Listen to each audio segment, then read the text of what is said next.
Sí, comer queso fresco puede matarte, y no es una exageración. Incluso si no lo logra, puede dejarte graves secuelas, sobre todo cerca de zonas agrícolas y ganaderas del centro y norte de México, prácticamente toda Centroamérica, la 10ª región de lagos en Chile, algunos lugares sueltos en África, el Mediterráneo y el oeste de Asia, donde el ganado vacuno puede estar infectado con esta pequeña pero muy dañina bacteria llamada Brucella abortus.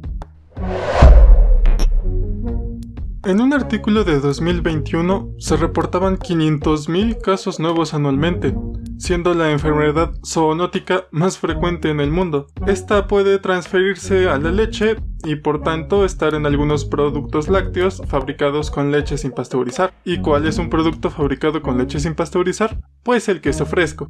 Aunque también podría entrar a tu cuerpo si eres un ganadero o veterinario cuyas mucosas o heridas están en contacto con leche o restos placentarios de una vaca infectada, o incluso con el polvo de estos restos, o en el peor de los casos, si eres un químico descuidado con las muestras que siembras. Los animales incluso suelen infectarse sobre todo por aspirar polvo contaminado o beber leche contaminada. Y te preguntarás, ¿cómo daña tu cuerpo? Pues de hecho es original en su mecanismo de patogenicidad. El cuerpo tiene pocas oportunidades para evitar una infección de por vida.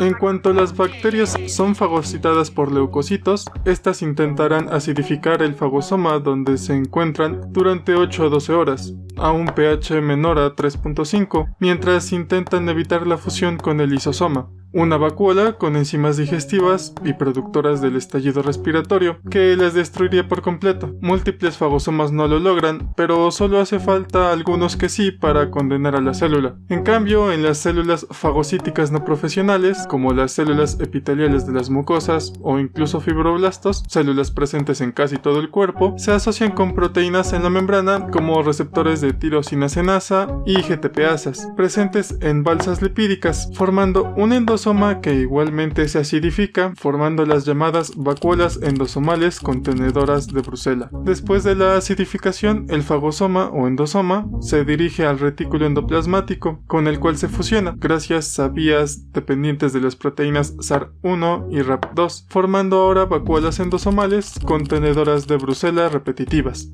Tras un último periodo de maduración en el que la bacteria prolifera dentro de una vacuola, se forman las llamadas vacuolas contenedoras de Brucella autofágicas. Llegados a este punto, la bacteria se libera de la célula tanto por medios líticos, es decir, que rompe la célula en que se encuentre, como medios no líticos.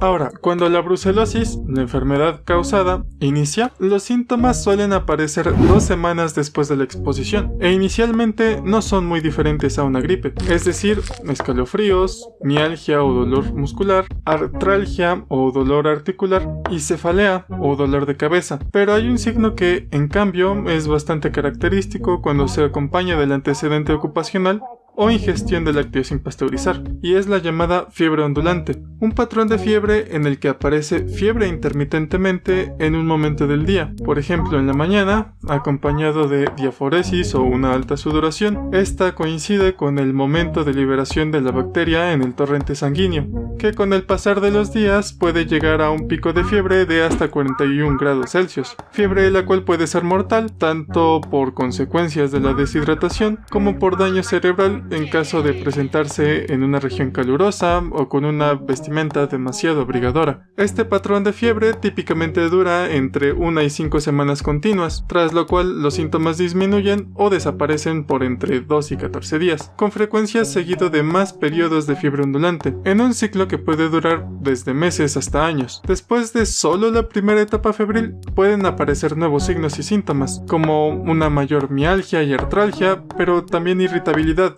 insomnio, estreñimiento pronunciado, pérdida del apetito y por tanto pérdida de peso, depresión e inestabilidad emocional sin otro origen aparente. Dentro del cuerpo empieza a presentarse un aumento del tamaño del hígado o hepatomegalia en la mitad de los casos, además de un aumento en el tamaño del vaso o esplenomegalia y un leve a moderado crecimiento o hipertrofia de los ganglios linfáticos.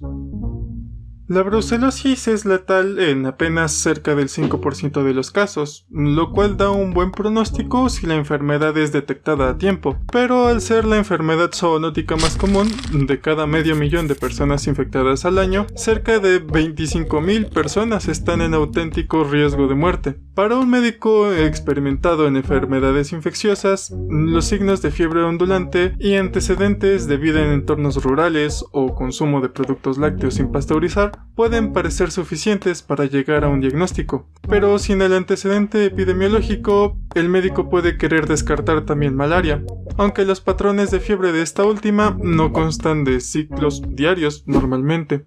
En ambos casos, esta enfermedad es de reporte obligatorio al INDRE, por lo que se requiere de estudios presuntivos y confirmatorios. El estudio presuntivo con rosa de Bengala casi siempre es el primer acercamiento. Aquí se centrifugan muestras de sangre de las que se recupera el suero, y en una placa de seroaglutinación se enfrentan el suero del paciente y una suspensión de brucela inactivadas teñidas con rosa de Bengala. En el caso de una reacción positiva, los anticuerpos del suero formarán una red con las bacterias, que actúan como antígenos particulados, que puede observarse a simple vista. Esta prueba sirve como triaje o filtro, pues los falsos negativos no son muy comunes, y solo suelen suceder en momentos donde la infección es muy reciente o muy avanzada. Las pruebas confirmatorias casi siempre implican un cultivo de sangre o líquido cefalorraquídeo. La muestra se coloca en un medio difásico, como Ruiz Castañeda, en el que se incuban entre 3 a 5 mililitros de sangre. Este medio consta de una fase sólida de agar soya tripticasa y una fase líquida de caldo soya tripticasa, a veces modificado con anticoagulantes como polianetol sulfonato de sodio, donde tras un periodo de incubación de hasta 6 semanas, en las que se debe monitorear cualquier crecimiento, se observan pequeñas colonias con forma de lágrima en la fase sólida.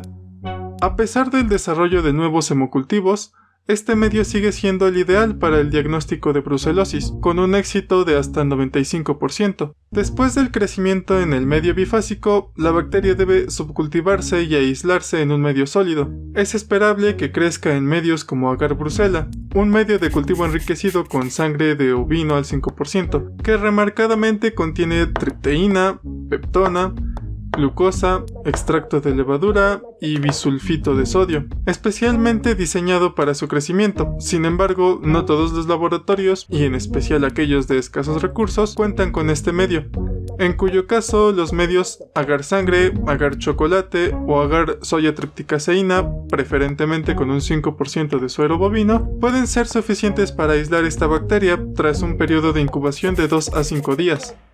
La biomasa muestra reacciones oxidasa y catalasa positivas, con bacilos gram negativos, y es sometida a pruebas bioquímicas como ureasa en medio ureasa de Christensen, prueba de reducción de nitratos en caldonitratos y producción de ácido sulfídrico en medio TS con tira de acetato de plomo. Distintas especies de brucela pueden ser diferenciadas por estas pruebas. Además, es posible identificar si el inicio de la enfermedad es un evento reciente si, con 3 semanas de diferencia, el título de aglutinación incrementa 4 veces, o con un título en fase aguda mayor a 1 a 160. El título es la medida mediante la cual se puede cuantificar una reacción de aglutinación. El suero se diluye seriadamente a la mitad o 1 a 2. El título es la dilución más diluida, disculpen la redundancia, a la que aún se observa aglutinación a simple vista.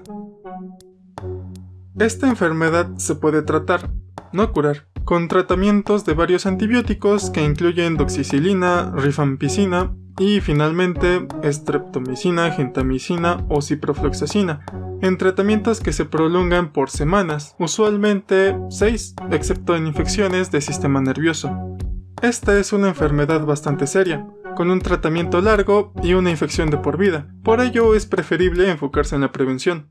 No consumas ningún lácteo ni leche sin pasteurizar. Si vas a consumir quesos producidos tradicionalmente y no te consta que fueron hechos con leche pasteurizada, asegúrate de rebanarlo y pasarlo por la plancha algunos minutos, pues esta bacteria no resiste una temperatura de 73 grados, misma que se alcanza en la pasteurización. Si vives en un entorno rural, utiliza guantes correctamente cuando manipules animales de granja para evitar el contacto con sus fluidos, y preferentemente vacuna a tus animales domésticos para evitar que sean un factor de riesgo para ti y tu familia. Finalmente, mencionar que existen otras especies causantes de brucelosis igualmente problemáticas. Brucella melitensis puede estar presente en los productos de cabras y ovejas, y Brucella suis puede ser transmitida por cerdos. Existen más especies de Brucella, pero tienen escasa relevancia en humanos.